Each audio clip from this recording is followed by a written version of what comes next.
అదే కదా.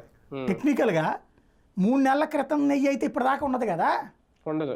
జూలైలో నెయ్యిని ఇప్పుడున్న నెయ్యిని చూడాలి, అడ్డూలో ఉండవు. మరి ఇంకేం టెస్ట్ చేస్తారు నాకు అర్థం కాల. అందులో టెస్ట్ చేయడానికి ఏం లేనప్పుడు సాంకేతికంగా ఏం తేల్చాలి? సిబిఐ అయినా కేంద్ర కమిటీనైనా. ఇందులో మనం బట్ట కాల్చి మీద వేసేసాం, జనాలు నమ్మించాం.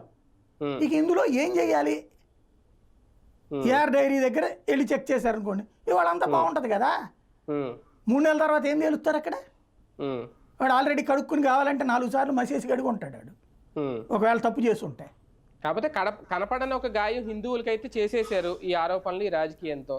ఆ గాయం మాన్చాలంటే ఇప్పుడు ఏదో ఒక రిపోర్టు, ఏదో ఒక మళ్ళీ కేంద్ర దర్యాప్తు సంస్థ వచ్చి ఇది కాదు, ఇది జరగలేదు, కుట్ర జరగలేదు అని చెప్తేనే కదా గాయం మానేది. ఎట్లా చెప్తారు వాళ్ళు?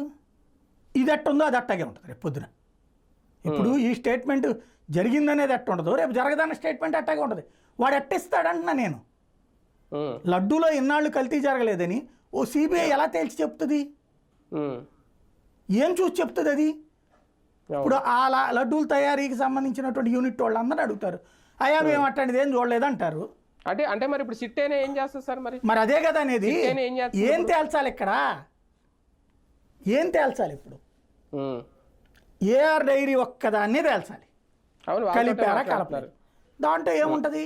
ఇవాళ వెళ్ళి చెక్ చేస్తే ఏం లేదంటాడు. అడే నేను గెలిపానంటాడా?